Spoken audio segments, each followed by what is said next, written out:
Testing one. Oh.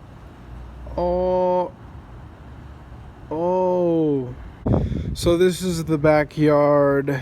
There's a goddamn big old world on board to that way. You see how the earth is not flat? It's very, very nice, very, very spherical on a board to that way. We should take a lot of learning about the earth not being flat from the moon. But yeah, this is the backyard, and there's a golden bike. There's a real nice fountain over there in the corner. There's a broken punching bag. The actual hook came off, and that bolt is like stuck on there, so I can't put it back up. They have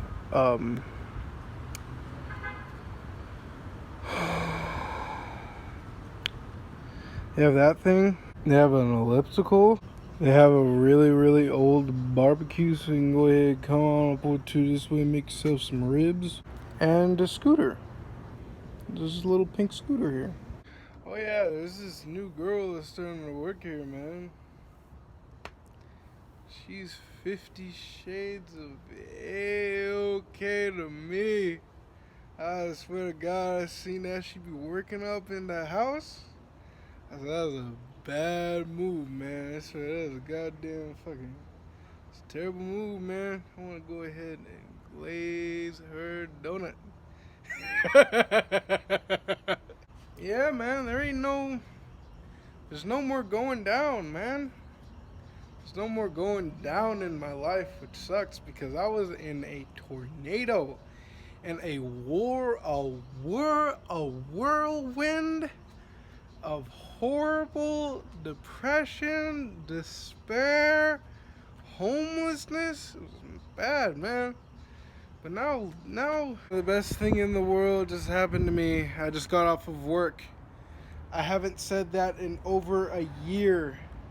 It's been over a year since I've had like real nice steady work. And I just got off of work right now. And I really like it because basically all that I'm doing is like stocking the shelves. Is basically like if there's some soup that needs to be stocked, I walk over there and I stock it. And it's very, very simple, nice, easy work. The only thing that I was worried about was like people asking me of like where things were. And it was literally my first day and I wasn't sure if I was going to be able to know where things are. But I picked it up really, really quickly, which is absolutely amazing. Now look at this. Now obviously I didn't create this. Now obviously I don't pay for this. But look what I created, man. I went ahead and got off my ass. I decided to help myself a little bit. Sign myself some papers. Sign a couple contracts or two. Now your boy is goddamn fucking on the right track of the path of life. It's hard to be on the right track in life sometimes. But sometimes you don't know if you are on the right track in life. Sometimes you might ask yourself, maybe I want to be an artist. You just gotta realize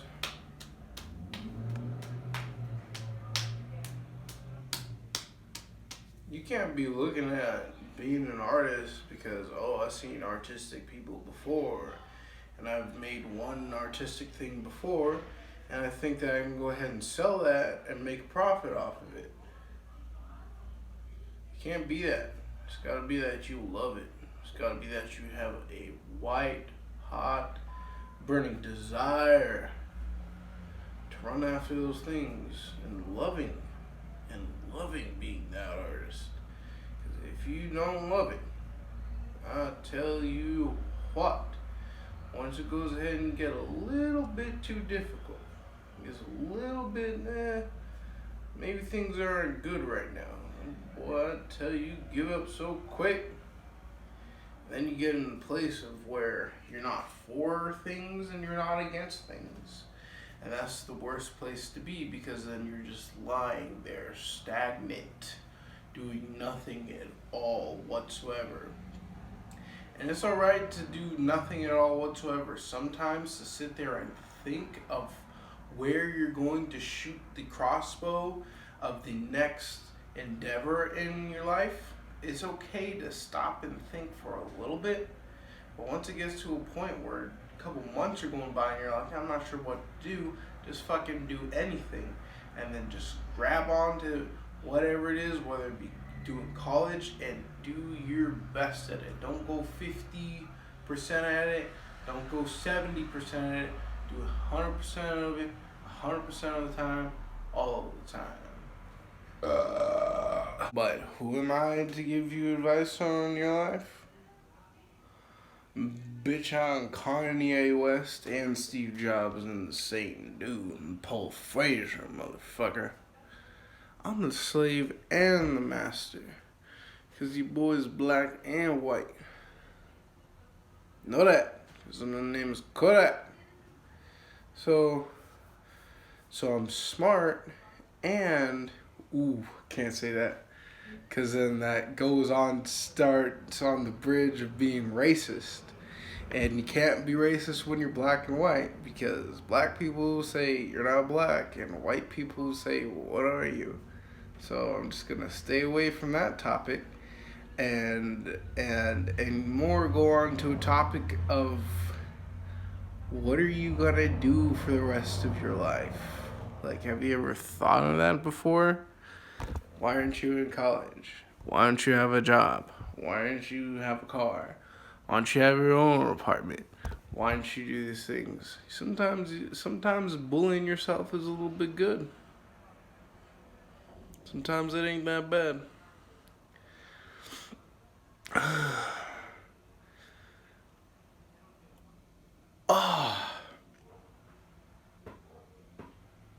It's PAUL FRAZIER wisdom right there. I feel like a real dick kind of saying that, because I know that if someone told me that when I was like living in my car and homeless, I would have been like, what do you even know?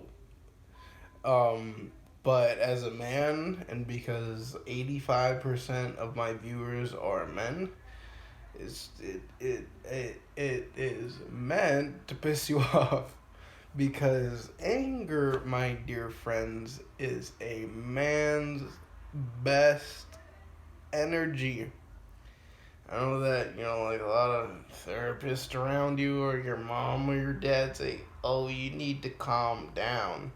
Boy, I swear to God, I used to be so angry. I used to be so driven. I used to be so motivated. And I think the majority of where that energy came from was the anger. And now that I'm like not as angry and not as driven and not as motivated as I used to be, if you're an angry dude, just make sure that you're using the anger as a good thing, i.e., take that anger inside your gut, inside your body, and go into the gym, go under 245 pounds, and lift that motherfucker off your chest for reps. And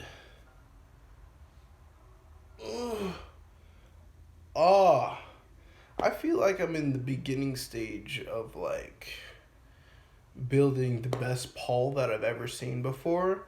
Because my challenge is to beat I think it was 2016 Paul. 2016 Paul was 100% self-sufficient, i.e. I was living in Arizona and I had my own apartment and I had a job and I owned my own car, which was a 1997 black Honda Civic, and I was fit. My biceps were huge, and you could like see the details. I could like see the lines of my chest and shit like that. So I think that this 23-year-old Paul is on the path to start to kick 2016 Paul's ass.